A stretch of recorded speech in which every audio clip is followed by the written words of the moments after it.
Hey, how you doing? Good morning. Happy time zone. Yes. Hello. Happy time zone. Welcome to Therapy Unlocked, where we discuss all things therapy from an unlocked perspective. I'm Emily Huffman, and I'm here with Katrina.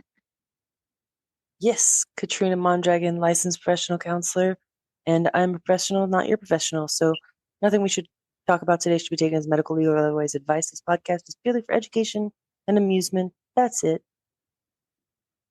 All right, how we feeling today? Awesome. Happy to be here. And I did forget to mention, I have been practicing over a decade. So while I don't know what we're going to talk about today, I might have a little bit of an idea of what I'm talking about just in general. Yeah, so fun fact for our audience. I like to not tell Kat what the episode's about until we are doing the episode. I think she's the best and the most genuine when she's off the cuff and not giving me a scripted response because she's so brilliant and such a perfectionist that if I tell her too far in advance, she will formulate all of the answers before we begin. So, this is the Therapy Unlocked podcast, and I want our LPC to give us her unlocked perspective, not her practiced perspective. So, as an LPC who has run a practice for so long now, wow, I wanted to talk to you today about therapy red flags, when to walk away. So, there's a few different things that we can touch on this. Signs your therapist might not be the right fit, ethical versus unethical therapy practices, and how to advocate for yourself in a therapeutic setting. So the first thing I'd like to ask you is just what are some signs that your therapist might not be the right fit?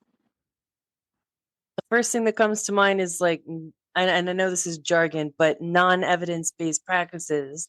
So if the therapist is not doing like a cognitive behavioral therapy or dialectical behavioral therapy or solution focused, something that's got like research behind it and is evidence based, that's just what I mean. If it's something like, not that there's anything wrong with this, but if it's something like Reiki, there's a time and a place for that. That's not psychotherapy. And that's kind of a red flag that if your therapist is like waving their hands over you, that might not be the treatment that you're looking for. If you're looking for psychotherapy, run if they're Mm-hmm. doing Reiki. In my personal experience, and of course I won't name any names, but practices like Reiki or I personally had to end a therapeutic relationship for numerous reasons. But one of them would be that despite my own faith, I did not feel it was appropriate for them to practice their faith on me for something my insurance was paying for. Ah, yes. If somebody decides that they're going to pray over you, pray for you, that kind of thing is inappropriate in a therapeutic setting Yeah. unless it's asked for by the client specifically. Like if they say, I want this service, and the therapist says, I provide this service, that's Interesting. different. Interesting. Yeah, because I can say even, my own faith being something I wasn't truly there to discuss, um, you know, it's it's interesting that even if you have an alignment of faith, the right time and the right place for something like that isn't something that should be assumed, either on the practitioner side, or really I feel like on the client side. I think client etiquette in that a little bit of a I don't know. What do you think? I think as a consumer, it's the client's right, and they get to decide what to talk about in therapy. And so there's no topic that's off limits. There's no such thing as TMI. And so it can go any which way the client wants as far as the discussion goes. It can go towards God, it can go towards politics, it can go towards the bathroom. It doesn't matter. There's no such thing as TMI in therapy. I love that. There is no such thing as TMI in therapy. Um, that that which you bring up, there being, no such thing as TMI. And you said you can talk about politics and you can talk about religion. I think that at this point, it's a trope.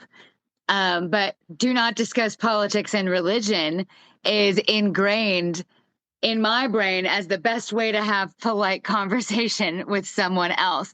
What happens when, there are some differences between client and therapist? What are some signs, some common signs that a therapist isn't a good match for a client? Are you saying like from the client's perspective to notice if the therapist is like, oh, maybe this is not my person? You know, I would love to hear your response on both because the topic is therapy red flags, when to walk away. So you correctly assumed that I wanted to talk about when you should not be employing a particular therapist, when you should find someone else for mental health care. But surprise, I would also love to hear your perspective on when you should no longer work with a client, when Awesome. to walk away. So first, from the client's perspective, if you're noticing that the therapist is imposing their values, so one of the things that they teach us in school, like long time ago, I went to school, and one of the things that they did teach us was that we do not impose our values in a clinical setting. Just like when you go to the doctor, they're not really supposed to be there to pray for you. They're supposed to be there to treat your broken hand or whatever it is. And the Right. same is true in a clinical mental health therapeutic setting. You're there to remedy whatever it is that you want to do differently in your life, not whatever it is the therapist feels is best for you. And so if any therapist is saying you should da, da, da, da, run. Right. And then I think that's a good point. If they should on you, I feel like we hit this every episode, but it's one of my favorites. If they should on you, that's a red flag. and that's different than homework. I like to clarify that it is helpful for clinicians to give homework, and homework is just part of therapy. Engaging in doing the things outside of session that you learn and talk about in session is part of making changes in life. But telling somebody how to live, giving somebody advice, that's like life coaching. That's not therapy. Yeah. So that's a big sign for us. That's one of our big signs as clients coming into a therapeutic relationship. It's a red flag if they're shooting on you, if they're trying to take on the role of life coach. You know, I would think that there are so many a red flag that we could probably go on for hours with that one. Right? Again, If they I hit want to on you, know. run. I want to know. What lets you know that a client might not be the right match for you? And and as a slight follow-up to that, is it any of those things mentioned before that you said none of them are TMI? Could it be religion? Could it be politics? Do you need to recuse yourself as a clinician based on those differences? So, no, actually, in school, they taught us that it's helpful to work with people who have differences, and then you don't bring your values into it. You check your biases at the door. You acknowledge that you might have an internal bias towards this, that, or the other, and then you process that outside with somebody else, maybe with your own therapist, and you can still work with somebody who might be totally different politically, but you're working towards the same goal of improving their life. And that's what matters in the therapeutic setting and in the therapeutic relationship, is that you're working together toward a common goal of bettering their life. And that's just what's important in the room. And so you can have differing values and still work together. But I would say that for a clinician, a good time to walk away, and this is something I guess we learn along the way, is to listen to how we're feeling. If one of the things I've learned, and it's touted throughout the community, is that you're not supposed to work harder than your client. So if you find yourself going above and beyond, feeling flustered, frustrated, resentful, dreading seeing a client, those kind of things, listening to your feelings is often a guide that we need to set a boundary. And sometimes that boundary is, okay, this particular case is outside of my scope of practice. I'm going to find you somebody who can help you better. And you don't leave a client high and dry. You give at least 3 referrals. I think that's best practice, is 3 referrals. I love that. I think that's great. So I think that the signs, what lets you know that a client and a therapist are not a good match, probably on both sides of the fence, falls back to what you said. You need to listen to how you are feeling. I think that is.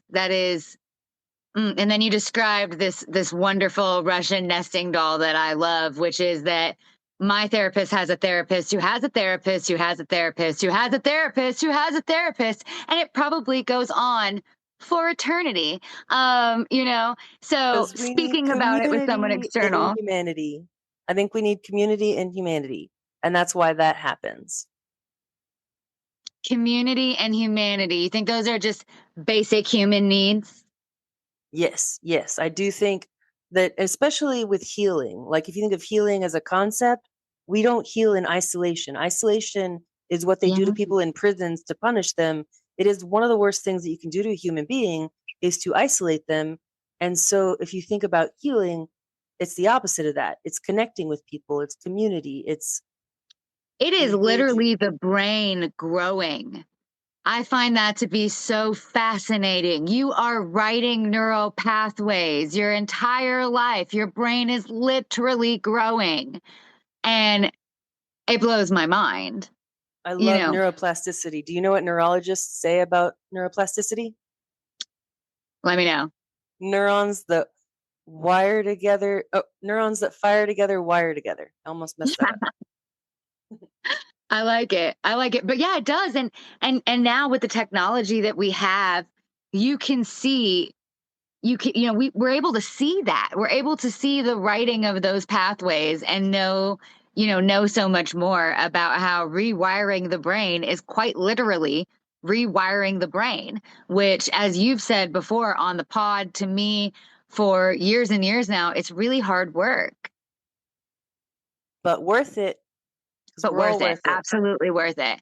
And that brings me so easily into my next question, which is it normal to feel uncomfortable in therapy at first, or is that a red flag? Absolutely normal to feel uncomfortable. Absolutely normal to come in and feel like I don't know what I'm supposed to talk about, or I don't know what to talk about. And you know what they say about, like, sometimes when you take medication, you might feel worse before you feel better. Therapy is kind of the same way, especially depending on the modality. Things like prolonged exposure, trauma informed cognitive behavioral therapy, certain types of things, you might feel a little bit worse as you dive into the wound before you feel better. And so it's helpful to stay the course, even Right. if it's hard to see the light at the end of the tunnel. I love that. I think that that uncomfortable feeling at the beginning of therapy is what drives a lot of people to avoid therapy, sometimes even for life. And I wish that we could better explain what you just said to everyone. I wish that was something that was disclaimed at the very beginning. You will be uncomfortable. Don't stop. Just like a disclaimer on prescription medication, but a disclaimer on talk therapy. FYI, you're going to be uncomfortable. You And have that's how to you stop. You have to grow. continue. If you think about when you grow, I think there's a cliche quote. I can't really quote it because I can't think of what it is, but something about, like, our growth happens just outside of our comfort zone. I love that. Growth happening outside of the comfort zone. I don't know that one can grow if they are in their comfort zone, because why do you need new pathways if you're doing the same thing over and over again? You have That's to try literally something different. that's the definition of insanity. Doing the Yeah. same thing over and over again and expecting different results. Which My neurodivergent buddies, we aren't talking about you. Routine and liking what you like is just fine. You are not insane. I'm not talking to you. She is not talking to you. You're not crazy. But on an overall schema of life, you cannot repeat the same thing over and over again in every scenario. And it is insane and also impossible to grow under those circumstances.